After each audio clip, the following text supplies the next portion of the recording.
Big boss Malayalam season 8ന്റെ ആദ്യത്തെ ശരിക്കുള്ള അടിപൊളി പ്രൊമോ വന്നിട്ട് 10 ദിവസത്തിലധികമായി. എന്നിട്ടും നമ്മുടെ ലാലേട്ടന്റെ പുത്തൻ ലുക്ക് ഇപ്പോഴും സോഷ്യൽ മീഡിയയിൽ വൈറലാണ്.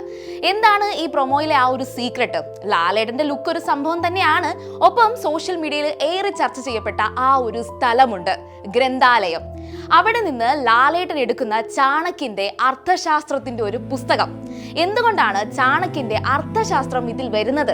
ഈ ഒരു ലുക്ക് എവിടെ നിന്ന് വന്നു എന്നെല്ലാം നമുക്ക് ഇന്ന് ഡീറ്റെയിൽഡ് ആയിട്ട് തന്നെ പറയാം. ഒപ്പം ലാലേട്ടന്റെ മകൾ വിസ്മയ മോഹൻലാലിന്റെ ആദ്യ അഭിമുഖത്തിലെ ഞെട്ടിക്കുന്ന ആ ഒരു ഓപ്പൺനെസ്സും ഇന്നത്തെ വീഡിയോയിലുണ്ട്. മംഗളം ടി വി നിങ്ങൾ ആദ്യമായിട്ടാണ് കാണുന്നതെങ്കിൽ ചാനൽ ഒന്ന് സബ്സ്ക്രൈബ് ചെയ്തിട്ട് അവസാനം വരെ കാണണേ. ഒരു പച്ച വിന്റേജ് ജീപ്പിൽ ലാലേട്ടൻ വന്നിറങ്ങുന്നു, സ്ലോ മോഷനിൽ. ചുറ്റും വവ്വാലുകൾ ഇങ്ങനെ പറന്നുയരുന്ന ഒരു സീനുണ്ട്. അതാ ആ പഴയ ഗ്രന്ഥശാലയുടെ മുന്നിൽ ലാലേട്ടൻ വന്ന് നിൽക്കുന്നു. മഞ്ഞ വെളിച്ചത്തില് നല്ല ചിലന്തിവലകളും പൊടികളും ഒക്കെ നിറഞ്ഞതിന്റെ ഇടയിലൂടെ ഒന്നും കൂസാതെ ലാലേട്ടൻ സ്ലോ മോഷനിൽ നടന്നു കയറുന്നു. വെള്ളമുണ്ടും വെള്ള ഷർട്ടും, നമ്മളെല്ലാ മലയാളികളും ഇഷ്ടപ്പെടുന്ന ആ ഒരു ലുക്ക്. ക്ലോസപ്പിൽ ആ മുഖം കാണാം, കട്ട മീശയൊക്കെ പിരിച്ചു വെച്ച്. ഇത്തവണ താടിയൊന്നുമില്ല. ഗ്രന്ഥശാലയിലെ പെയിന്റിങ്സും അതുപോലെ പുസ്തകങ്ങളും എല്ലാം ഒരു പഴയ കാല പ്രൗഢി വിളിച്ചോതുന്ന ഒന്നാണ്. പല പുസ്തകങ്ങൾക്കിടയിലൂടെയും ലാലേട്ടൻ തിരഞ്ഞെടുക്കുന്നത് ഒരൊറ്റ പുസ്തകമാണ്, ചാണക്യന്റെ അർത്ഥശാസ്ത്രം. ആ പുസ്തകം ടേബിളിൽ വെച്ച് തുറന്നു വെച്ചിങ്ങനെ വായിക്കുന്ന ലാലേട്ടനെ കാണാം. അപ്പോൾ ലാലേട്ടന്റെ ശബ്ദത്തിൽ ആ ഒരു ഡയലോഗ് വരുന്നുണ്ട്: പ്രജകളുടെ സന്തോഷമാണ് രാജാവിന്റെ സന്തോഷം, അവരുടെ ക്ഷേമമാണ് രാജാവിന്റെ ക്ഷേമം. സ്വന്തം താല്പര്യങ്ങൾക്കല്ല, പ്രജകളുടെ താല്പര്യങ്ങൾക്കാണ് രാജാവ് മുൻഗണന നൽകേണ്ടത്. ലാലേട്ടൻ ചെയറിലിരുന്ന് ആ പുസ്തകത്താളുകൾ ഓരോന്നും മറിച്ചു നോക്കുന്നുണ്ട്. അത് വായിച്ചു നോക്കിയ ശേഷം സ്ലോ മോഷനിൽ ക്യാമറയിലേക്ക് നോക്കിയിട്ട് ലാലേട്ടൻ പറയുന്നുണ്ട്: but I am not the king, I am the king maker. അതിനുശേഷം ഒരു അവർ ഗ്ലാസ് എടുത്തിട്ട് ഇങ്ങനെ 8 എന്ന് പറഞ്ഞൊരു ഷേപ്പിൽ വെക്കുന്നുണ്ട്. അതായത് നമ്മുടെ ബിഗ് ബോസ് സീസൺ 8ന്റെ റിവീലാണ് അത്. ഈ ഒരു പ്രൊമോ വീഡിയോ ഒരുപാട് തവണ കണ്ടവരായിരിക്കും നിങ്ങൾ. ഇതിൽ എന്തുകൊണ്ടാണ് ഈ ചാണക്യന്റെ അർത്ഥശാസ്ത്രം, എന്താണ് ഈ ഒരു തീം എന്നൊക്കെ നിങ്ങൾ ഒരുപാട് ചിന്തിച്ച് കാണും, ഒരുപാട് സെർച്ച് ചെയ്ത് കാണും. ഇത് വെറും ഒരു പുസ്തകമല്ല തിരഞ്ഞെടുത്തിരിക്കുന്നത്. ചാണക്യന്റെ അർത്ഥശാസ്ത്രം എന്ന് പറയുന്നത് ഭരണതന്ത്രങ്ങളെ കുറിച്ചും അധികാരം എങ്ങനെ ഉപയോഗിക്കണം എന്നതിനെ കുറിച്ചുമുള്ള ഏറ്റവും പഴക്കമുള്ള ഗ്രന്ഥങ്ങളിൽ ഒന്നാണ്.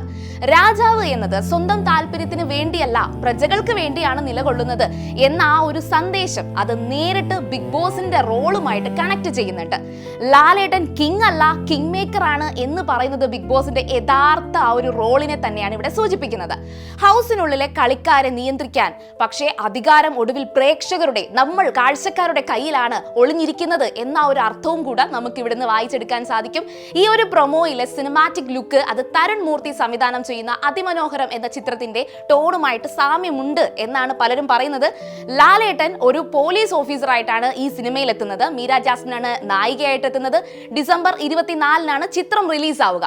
രസകരമായിട്ടുള്ള ഒരു കാര്യം എന്തെന്ന് വെച്ചാൽ, കഴിഞ്ഞ വർഷം ബിഗ് ബോസ് സീസൺ 7ന്റെ പ്രൊമോ നിങ്ങൾക്ക് ഓർമ്മയുണ്ടല്ലോ, ആ ഒരു ലുക്ക് തുടരും എന്ന ചിത്രത്തിന്റെ ആയിരുന്നു ആ ലുക്ക്. അതും നല്ല ബ്ലോക്ക് ബസ്റ്റർ സിനിമയായിട്ട് മാറിയതാണ്. ഇനി ഈ 2 സിനിമയുടെയും സംവിധായകർ വേറെ ആരുമായിരുന്നില്ല, തരുൺ മൂർത്തി തന്നെയായിരുന്നു. അതുകൊണ്ട് തന്നെ ബിഗ് ബോസ് പ്രൊമോകൾക്ക് ഒരു തരുൺ മൂർത്തി സിനിമയുടെ വിഷ്വൽ ലാംഗ്വേജുമായിട്ട് ഒരു തുടർച്ച, നമുക്ക് ഈ ഒരു കണക്ഷൻ ഈ ഒരു ബിഗ് ബോസിന്റെ പ്രൊമോകളിൽ നമ്മൾ ശ്രദ്ധിക്കേണ്ട കാര്യമാണ്. ലാലേട്ടൻ മാത്രമല്ല, ലാലേട്ടന്റെ മകൾ വിസ്മയ മോഹൻലാൽ ഇപ്പോൾ വലിയൊരു ചർച്ചാ വിഷയമാണ്.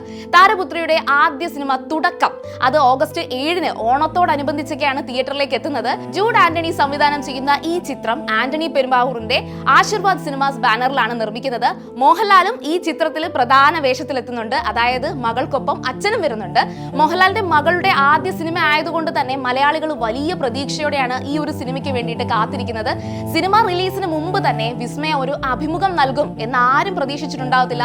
കാരണം നമുക്കറിയാം, സഹോദരനായിട്ടുള്ള പ്രണവ് മോഹൻലാൽ 6ഓളം സിനിമകളിൽ അഭിനയിച്ചിട്ടുണ്ടെങ്കിലും ഒരിക്കൽ പോലും ഒരു അഭിമുഖത്തിലും പ്രത്യക്ഷപ്പെട്ടിട്ടില്ല. അതേ വഴിയെ തന്നെ വിസ്മയയും പോകുമെന്നാണ് നമ്മളൊക്കെ കരുതിയത്. പക്ഷേ ഭരദ്വാജ് രംഗന് നൽകിയ അഭിമുഖത്തിൽ വിസ്മയ വളരെ ഓപ്പൺ ആയിട്ട് തന്നെ സംസാരിക്കുന്നുണ്ട്. ഒരു തിയേറ്റർ ആർട്ടിസ്റ്റ് കൂടിയായിട്ടുള്ള വിസ്മയ തന്റെ ശരീരഭാരത്തെക്കുറിച്ച്, അത് പലപ്പോഴും 100-ന് മുകളിൽ പോയിട്ടുണ്ട് എന്ന് താരം തന്നെ പറയുന്നുണ്ട്. അതുപോലെ തന്നെ നാടൻ ശൈലിയിൽ മലയാളം സംസാരിക്കാൻ കഴിയാത്തതിനെ കുറിച്ചും വളരെയധികം ഓവർ തിങ്ക് ചെയ്യുന്ന ഒരു പേഴ്സണാലിറ്റിയാണ് താനെന്നും ഇതിലൂടെ പറയുന്നുണ്ട്. ഇതെല്ലാം കൊണ്ട് തന്നെ അഭിനയിക്കണം എന്നൊരു ആഗ്രഹം അത് പുറത്തു പറയാൻ പോലും വർഷങ്ങളോളം ധൈര്യം ഉണ്ടായിരുന്നില്ല എന്നുകൂടെ നമ്മുടെ വിസ്മയ പറയുന്നുണ്ട്. അമ്മയോട് വർഷങ്ങൾക്ക് മുൻപേ തന്നെ ഈ ഒരു അഭിനയ മോഹം, ആ ഒരു ആഗ്രഹം പറഞ്ഞിരുന്നു എങ്കിലും ജൂഡ് ആന്റണി ജോസഫ് ഈ കഥയുമായിട്ട് വന്നപ്പോൾ പോലും യെസ് പറയണോ നോ പറയണോ എന്ന ഒരു ആശയക്കുഴപ്പം താരത്തിനുണ്ടായിരുന്നു. ഷൂട്ടിന്റെയൊക്കെ ആദ്യത്തെ ദിവസത്തിലൊക്കെ തലേന്ന് രാത്രി ഉറങ്ങാൻ പോലും കഴിഞ്ഞിട്ടില്ല എന്നും അതുപോലെ സൂപ്പർ നെർവസ് ആയിരുന്നു എന്നും വിസ്മയ പറയുന്നുണ്ട്. ഇവിടെയാണ് ഏറ്റവും റിലേറ്റബിൾ ആയിട്ടുള്ള മറ്റൊരു ഭാഗം വരുന്നത്. അഭിനയത്തെക്കുറിച്ച് അഭിപ്രായം ചോദിച്ചപ്പോൾ നമ്മുടെ താരരാജാവ് മോഹൻലാൽ പറഞ്ഞത് ആ ഒരു സിമ്പിൾ ആയിട്ടുള്ള കാര്യമാണ്. നിന്റെ തീരുമാനം, ഒരു സമ്മർദ്ദവും ഇല്ലാതെ മകളുടെ ചോയ്സിന് പൂർണ്ണമായിട്ടുള്ള സ്വാതന്ത്ര്യം കൊടുത്തു. അതുപോലെ തന്നെ ക്യാമറയ്ക്ക് മുന്നിൽ വിസ്മയ കുറച്ച് തിടുക്കവും നെർവസും ഒക്കെ കാണിച്ചപ്പോൾ മോഹൻലാൽ നൽകിയ ഒരേ ഒരു ഉപദേശം എന്ന് പറയുന്നത് സ്ലോ ഡൗൺ ചെയ്യൂ. സഹോദരൻ പ്രണവ് പറഞ്ഞത് മറ്റൊന്നുമല്ല, ഒരു ഫൺ പോലെ ചെയ്തു നോക്കിയാൽ മാത്രം മതി എന്നാണ്. അപ്പോൾ സമ്മർദ്ദമില്ലാതെ സ്വാഭാവികമായിട്ട് അതാണ് നമ്മുടെ മോഹൻലാൽ കുടുംബത്തിന്റെ ഒരു രീതി എന്ന് നമുക്ക് ഈ ഒരു അഭിമുഖം കാണുമ്പോൾ തന്നെ മനസ്സിലാക്കാൻ സാധിക്കും. ശരിക്കും മഹാനടന്റെ മകൾ ബിഗ് സ്ക്രീനിലേക്ക് വരിക എന്ന് പറയുമ്പോഴത്തേക്കും ഈ പറയുന്ന സമ്മർദ്ദം അത് ഉറപ്പായിട്ടും ഉണ്ടാകും അല്ലേ? കാരണം ഈ ഒരു നെപ്പോ കിഡ് എന്ന് പറയുന്ന വിമർശനം അത് ഉറപ്പാണ്. എന്നാൽ മോഹൻലാലിന്റെ മകൾ ആയതുകൊണ്ട് വിസ്മയയ്ക്ക് അഭിനയിക്കാൻ പാടില്ല എന്ന് പറയുന്നത് നല്ല കാര്യമല്ലല്ലോ.